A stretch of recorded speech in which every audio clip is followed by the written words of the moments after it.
여호와께서 누구에게? 모세에게 말씀하여 이르시되 그랬습니다. 자, 1장 1절에서 똑같은 말씀이 나옵니다. 하나님께서 모세에게 말씀하셨다. 1장에서는 번제에 대해서 말씀하셨고 4장에서는 속죄제에 대해서 말씀을 하시는 겁니다. 자, 이 제사 제도라고 하는 것은 모세의 머리에서 나온 것이 아니고 누가 지시하신 것이다? 하나님이 지시하신 것이다. 그랬어요. 우리 기독교가 여타 종교와 다른 것 중에 하나가 뭔가 하면 여타 종교는 인간이 신을 찾았고 강구하는 종교라면 기독교는 하나님이 우리 인간을 찾아오시는 종교라고 하는 것에 차이가 있다 하고 토마스 아놀드라고 하는 사람이 말했습니다. 속죄제라고 하는 것은 뭐예요? 죄를 용서받는 것을 보여주는 거예요. 구약 성도들이 죄 사함을 받는 방법이 뭐냐? 그것을 우리에게 보여주는 것이고 이것은 죄를 통해서 죽어가는 짐승을 바라보게 되어지고 그 짐승을 통해서 메시아 예수 그리스도를 바라보는 의미가 있다 하는 겁니다. 자, 그러면 2절 말씀입니다. 2절 말씀을 읽어보시기 바랍니다. 이스라엘 자손의 말하여 이러한 누구든지 여호와의 이름을 하나라도 그릇을 거부하였으되 예, 이 속죄제는 죄를 범한 후에 드리는 제사라는 거예요. 여러분, 사람들이 하루에 죄를 많이 짓는데 그러면 이 죄를 지을 때마다 하나님 앞에 나왔느냐?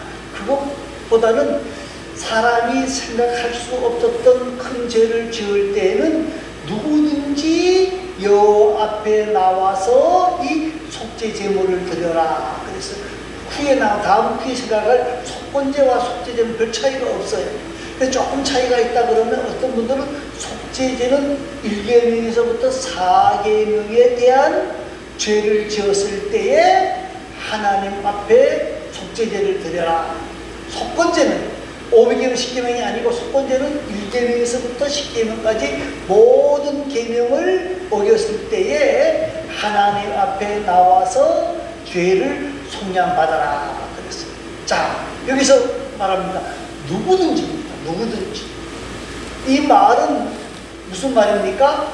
모든 생명체가 있는 사람은 여호와께 속죄제를 드려야 된다는 거예요. 그 말은 또 다른 말로 말하면 무슨 말입니까? 모든 사람은 죄를 뭐 받아야 돼요? 용서받아야 된다. 이 속죄제의 피 흘림으로 죄사함을 받고 구원 얻을 것을 확인해야 된다는 거예요. 근데 죄사함의 방법은 여러 가지가 있는 게 아니라는 거예요. 내가 죄를 지었어요. 그 죄를 해결하기 위해서 여러 가지 봉사를 하고 여러 가지 헌금을 드리고 이웃에게 사랑을 하고 이렇게 되어지는 게 아니라 죄를 용서받는 유일한 길은 뭐다? 속건제, 속죄제. 이 속죄제를 하나님 앞에 드리는 것이다.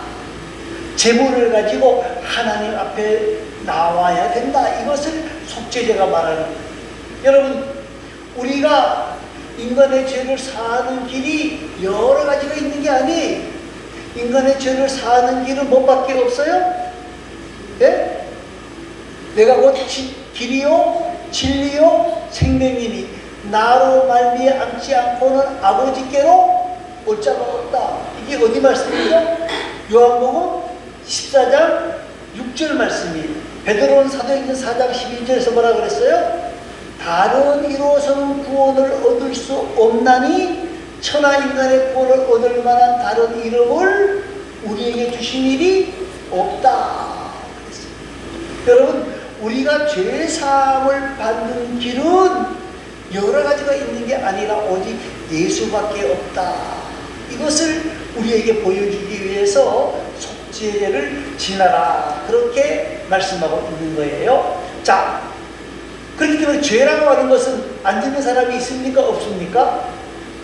네? 다 죄를 지어요. 다 죄를 짓는단 말이에요. 자, 3절 말씀을 한번 읽어보시기 바랍니다. 만일 기름부음을 받은 제사장이 일하며 백성의 허물이 되었으면 그가 범한 죄로 말미암아 뿜어오는 수송아지 속죄 제물을 사나 여호와께 드릴지니.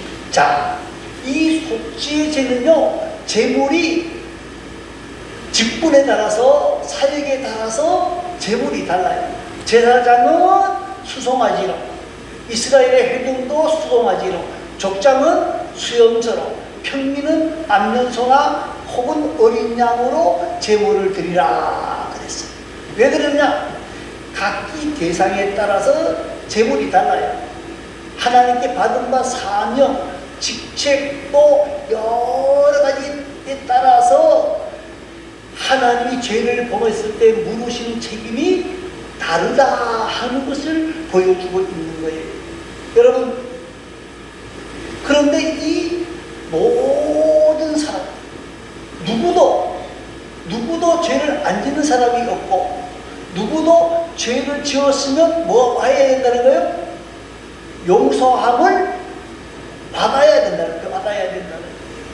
우리가 로마서 3장 23절 말씀, 모든 사람이 죄를 범하였으며 하나님의 영광에 이르지 못하더니 그랬어요. 우리는 다 죄인이에요. 나는 죄 안 지었다고 생각하는 사람은 간혹 있긴 있어요. 예. 그런데 나는 죄를 안 짓고 깨끗하게 살아간다고 생각하는 사람은 뭐죠? 성령의 빛이 없기 때문에 그래요. 성령의 빛을 만나서, 성령의 감동을 만난 사람들, 성령의 은혜를 만난 사람들은 나는 뭐다? 죄인이다라는 깨닫게 되어지는 거예요. 그 대표적인 사람이 이사야라고 저는 생각합니다. 이사야 5장까지는 자기가 제일 멋있게 신앙생활 하는 줄 알고 아름답게 신앙생활을 하는 줄 알았는데, 우시야 왕이 죽고 난 뒤에 성전에 들어가서 하나님 앞에 기도하는 가운데 뭘 깨달아요? 아하, 내가 뭐가? 입술이, 왜요? 다른 사람의 죄를 막 지적하고 그렇게 살면 안 된다고 이야기를 했는데, 성령의 은혜를 만나고 나니까, 성령 하나님을 만나고 나니까 누가 문제더라? 내가 문제다, 내가 죄인이다 하고 깨닫게 되어지는 거예요. 그래서 죄를 지은 자는 하나님 앞에 속죄제를 지나야 된다. 자, 또 2절 말씀을 다시 한번 읽겠습니다. 이스라엘 자손에게 말하여 이르라. 누구든지 여호와의 계명 중 하나라도 그릇 범하였으되. 자, 누구든지 여호와의 계명 중 하나라도 그릇 범하였으되. 이 그릇이란 말이 뭘까요? 그 중에 하나. 뭐 밥그릇입니까? 뭘 말하는 거예요? 그 가운데. 이 말은 22절과 27절에 나오는 부지중에라는 말과 동일한 단어인데 해석을 이렇게 했어요. 이 그릇이라는 말은 부지중, 자신이 죄인지 아닌지 모르고 죄를 지었다 그 말이에요. 그러면 자신이 죄인지 아닌지 모르고 죄를 지은 것도 용서를 받아야 될까요? 안 받아야 될까요? 받아야 된다는 거예요.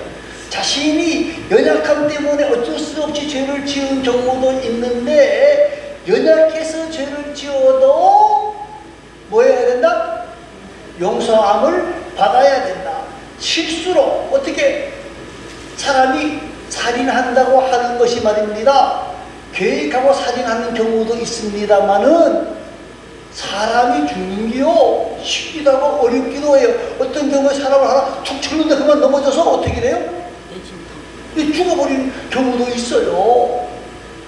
그러면 이거 실수로 부지중에 잘못했다라고 할지라도 하나님 앞에 나아가서 속죄제를 지나고 용서를 구해야 된다 그 말이에요. 용서를 구해야 된다 그 말이에요. 자, 제물을 4절 말씀을 이제 읽어봅니다. 4절입니다.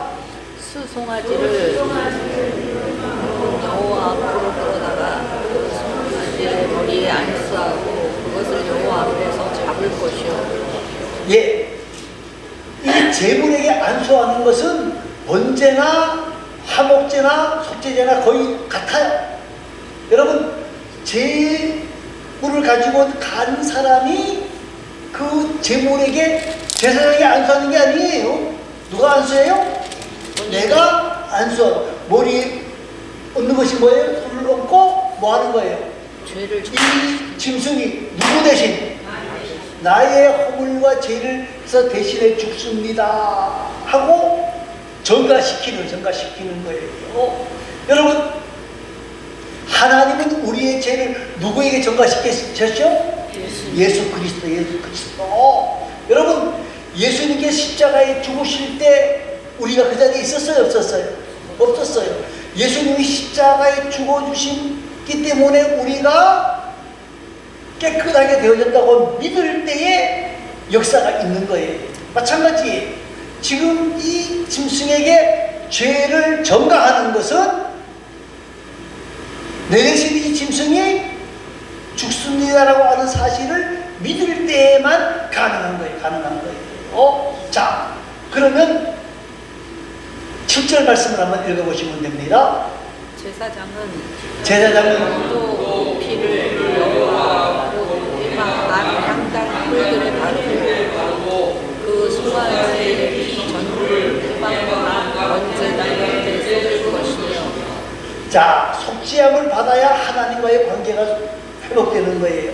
7절에 보면 제사장은 속죄의 피를 향단뿔에 바른다 그랬어요.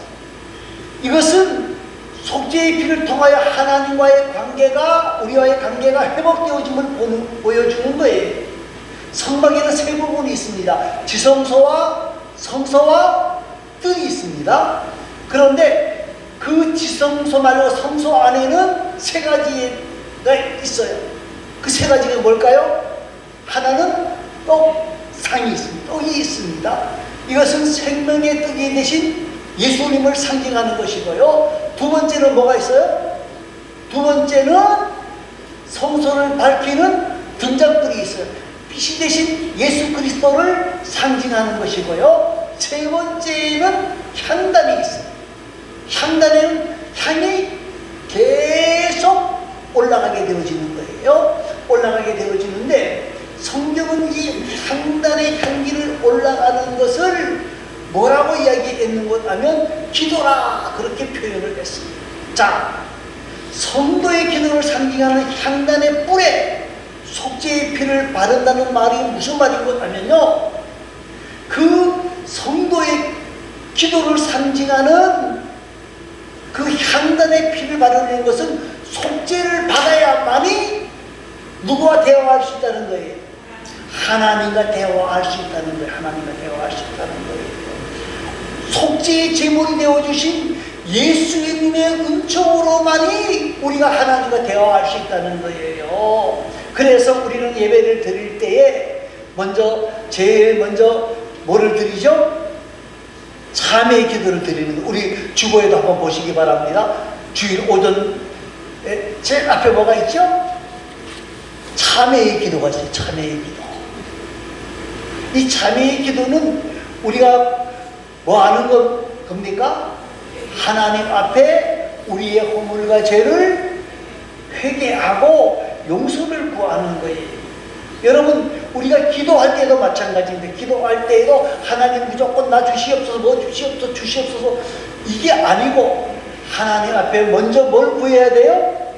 회개의 기도가 필요하다 하는 것을 보여주고 있는 겁니다. 여러분, 오늘 우리가 하나님 앞에 예배나 기도는 하나님과의 교제인데, 하나님과의 교제가 되어지려고 그러면 우리와 하나님과의 관계가 회복되어져야만 가능한 거다 하는 것을 향단의 피를 뿌리는 것으로 보여주고 있는 거예요. 잡는 방법도 특이해요. 짐승의 머리에 안수하는 것은 번제와 화목제나 똑같아요. 그 다음에 피는 번제나 화목제일 때는 번제단 밑에 부었지만은 속죄제는 다릅니다. 속죄자의 피는 세 곳에 뿌려지는데 가장 하나님과 가까운 곳인 성소의 휘장 앞에 7번 뿌리고, 조금 전에 말했던 것처럼 여호와의 앞 회당 향단불에 바르고, 나머지 피 전부를 회당 문 앞 번제단 앞에 쏟아버려야 됩니다. 쏟아버려야 돼요. 자, 그리고 그 다음에 하는 것이 있는데, 그 다음이 뭐냐? 하나님 앞에 기름을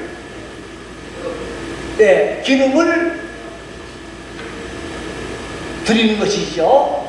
자, 근데 가장 중요한 게 있습니다. 그게 뭐냐면, 자, 번제는 고기를 어떻게 했죠? 예? 번제는요, 짐승을 잡으면 다 하나님 앞에 드렸어요. 그죠? 화목제는요, 예, 번제와 달리 화목제는 하나님 앞에 조금만 드리고 제사장에게 뒷다리를 드리고 나머지는 어떻게 해요? 다 나누어 먹었어요. 화목하면서, 화목제니까 모든 사람들과 불러가지고 음식을 나누어 먹었어요. 그래서 화목제는 제물이 제한이 없는데 제한이 있어요. 뭐는 안 된다? 비둘기는 왜 안 돼요? 비둘기 작아가지고 나눠 먹을 게 없어. 혼자 먹어도 모자라. 그래서 화목 제물에는 비둘기가 드리지 않다는 거예요. 자, 그러면 속죄제의 제물은 어떻게 했을까요? 예? 다 태우죠. 번제도 다 태웠고 속죄제도 다 태워요. 그런데 번제단 안에서 태우잖아요. 이 속죄제의 제물은 어떻게 아느냐? 예? 어떻게 아느냐? 재버리는 거. 예? 재버리는 거. 예, 재버리는 곳까지 가서 그곳에서 태워 없애야 된다 그랬어요. 재버리는 곳이 어디쯤 있을까요? 쓰레기장. 회막 바로 옆에 있는 게 아니고요. 쓰레기장. 예, 한 15리, 그러니까 여기서부터 6km에서 한 8km 정도. 그러니까 여기서 쉽게 말하면 어디까지 떨어졌다고 보면 돼요? 양동원 쭉 가야 돼. 양동원 쭉 가야 돼요. 왜 그러면 딱 6km, 8km, 8km. 근데 생각해 보세요. 이 재버리는 곳이 그만한 곳이 아니라 넓단 말입니다. 그러니까 짧은 데는 한 6km, 멀리 가면 한 8km. 그러니까 쉽게 말하면 양동원 쪽에다가 다 갖다 버리는 거예요. 다 갖다 버리는 거예요. 거기서 태우는 거라고. 왜 그렇게 했을까요? 죄에서 멀리 가라. 네? 죄에서 멀어지려고. 왜? 그거예요. 죄라고 하는 것은 다 태워버려야 되는데 하나님의 전에서 멀리 떨어져야 된다는 거예요. 죄라고 하는 건 취한 것이잖아요. 더러운 것이잖아요. 이것이 하나님 앞에 태운다고 해서 번제는 태우잖아요. 번제는 태워서 하나님께 향기를 드리는 건데 이 번제의 향기와 이 속죄제의 향기가 같이 섞이면 된다 안 된다? 안 되는 거예요. 그래서 멀리 가서 태워버린다는 거예요. 그것이 어디고 하면 흰놈의 골짜기예요. 흰놈의 골짜기. 이 흰놈의 골짜기라고 하는 곳은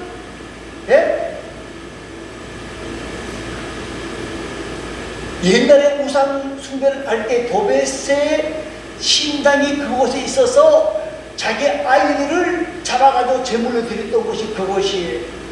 요시야 왕은 이곳을 모든 이스라엘에 나오는 쓰레기와 동물의 뼈들을 버렸던 것이고 사람이 시체까지 버렸던 것이 이 흰놈의 골짜기예요. 이 흰놈의 골짜기에 가서 그 모든 죄를 다 살라버리는 것이라고 말해요. 자, 그러면 구약의 성도들은 죄를 속죄받는다고 하는 것을 어떻게 믿었을까?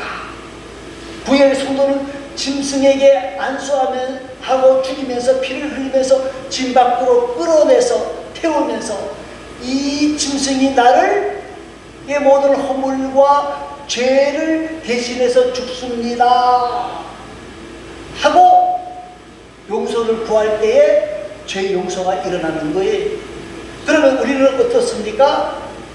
예수 그리스도께서 우리를 위하여서 십자가에 죽어주심을 믿어야만이 용서가 있는 거예요. 속죄제는 나의 모든 허물과 죄를 대신해서 이 짐승이 죽습니다. 나를 대신해서 예수님이 죽어주셨습니다. 이것이 믿음이 있어야만이 가능한 역사라고 말이에요. 사랑하는 성도 여러분, 오늘 우리는 이 땅을 살아가며 죄를 안 지을 수 없습니다. 그런데 우리의 모든 허물과 죄를 누가 대신 지셨다?